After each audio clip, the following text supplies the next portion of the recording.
នាយករដ្ឋមន្ត្រីអ៊ីស្រាអែលថាការវាយប្រហារតាមអាកាសដែលសម្លាប់មនុស្ស400នាក់នៅហ្គាហ្សាគ្រាន់តែជាការចាប់ផ្ដើមប៉ុណ្ណោះការវាយប្រហារតាមផ្លូវអាកាសពេញមួយយប់របស់អ៊ីស្រាអែលទៅលើតំបន់ហ្គាហ្សាគឺគ្រាន់តែជាការចាប់ផ្ដើមប៉ុណ្ណោះនេះគឺជាការលើកឡើងរបស់លោកបេនចាមីន នេតានយ៉ាហ៊ូនាយករដ្ឋមន្ត្រីអ៊ីស្រាអែលក្រោយពេលការវាយប្រហារនេះបានសម្លាប់មនុស្ស400នាក់អង្គការសហប្រជាជាតិបានថ្កោលទោសអ៊ីស្រាអែលដោយចាត់ទុកថាជារឿងដែលគួរឲ្យរន្ធត់ខណៈដែលនាយករដ្ឋមន្ត្រីអ៊ីស្រាអែលរូបនេះនៅតែបដិញ្ញាចិត្តថានឹងប្រើកម្លាំងកាន់តែខ្លាំងថែមទៀតផ្ដោតគោលដៅទៅលើក្រុមហាម៉ាស់បើយោងតាមក្រសួងសុខាភិបាលប៉ាឡេស្ទីនដែលគ្រប់គ្រងដោយក្រុមហាម៉ាស់យ៉ាងហោចណាស់មនុស្ស413នាក់បានស្លាប់និង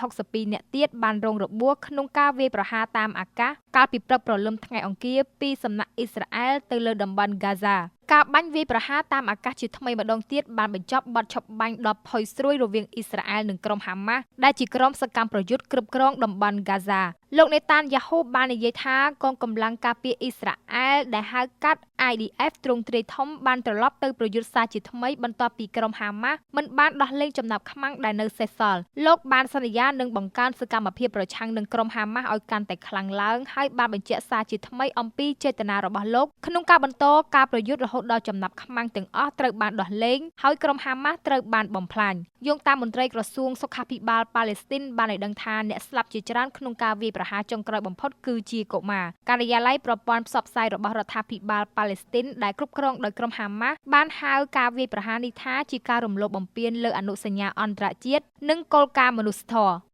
នៅក្នុងសន្ទរកថានៅឯអង្គការសហប្រជាជាតិឯកអគ្គរដ្ឋទូតប៉ាឡេស្ទីនរីយ៉ាតមែនសបាននិយាយថាយើងចង់បានសន្តិភាពឯកអគ្គរដ្ឋទូតចក្រភពអង់គ្លេសប្រចាំនៅអ៊ីស្រាអែលលោកស៊ីមុនវ៉ាល់ទ័របានបង្ហោះនៅលើបណ្ដាញសង្គម X ថាការវាយប្រហាររបស់អ៊ីស្រាអែលនឹងមិនជួយកម្ចាត់ក្រុមហាម៉ាស់ឬនាំយកចំណាប់ខ្មាំងមកផ្ទះវិញទេតែជាការបង្កើនការស្លាប់បន្ថែមទៀតមានចំណាប់ខ្មាំងអ៊ីស្រាអែលប្រហែល59នាក់នៅតែត្រូវបានក្រុមហាម៉ាស់ចាប់ឃុំឃាំងក្នុងនោះ24នាក់ត្រូវបានគេជឿជាក់ថាមានជីវិតសម្រាប់ការដោះលែងពួកគេក្រុមហាម៉ាស់ចង់ឲ្យមានការដកទ័ពពីអ៊ីស្រាអែលទាំងស្រុងចេញពីតំបន់ហ្គាហ្សានិងការបញ្ចប់ភាពសត្រូវនឹងគ្នាដែលជាផ្នែកមួយនៃដំណាក់កាលទី2នៃកិច្ចព្រមព្រៀង